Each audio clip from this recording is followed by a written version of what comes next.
In kaj je zanimivo pri tem? V tako imenovani seznanitvi s pogodbenim predmetom so v slabi banki med drugim zapisali, da je na zemljišču od bivše bioplinarne ostal samo še silos in nasipne jame. In še, da je bila na občino Medvode predložena pobuda za spremembo občinskega prostorskega načrta, da se večini zemljišča spremeni namenska raba v osnovno namensko rabo, v območje stanovanj in podrobnejšo namensko rabo za gradnjo eno- in dvostanovanjskih objektov. Pomembno pa je tudi, da bosta pri prodaji vključeni dve klavzuli. Ena je, da bo prišlo do razlike v plačilu, če v 5 letih ne bo prišlo do spremembe namembnosti zemljišča.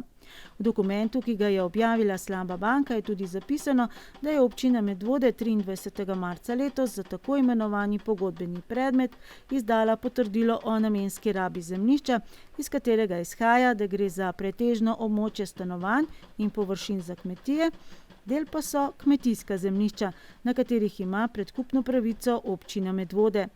Prodajna pogodba bo torej sklenjena le, če bo občina Medvode slabi banki dala izjavo, da ponudbe za nakup teh dveh parcel ne sprejema.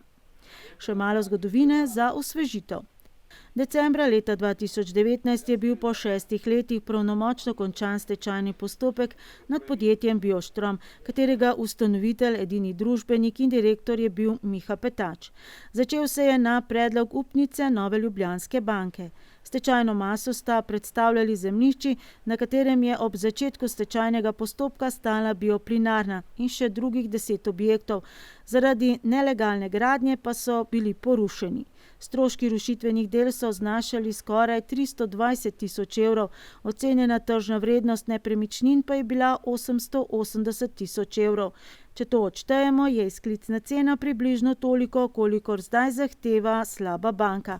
Slaba banka je na dražbi kupila zemljišče po izklicni ceni 881 tisoč evrov januarja leta 2018.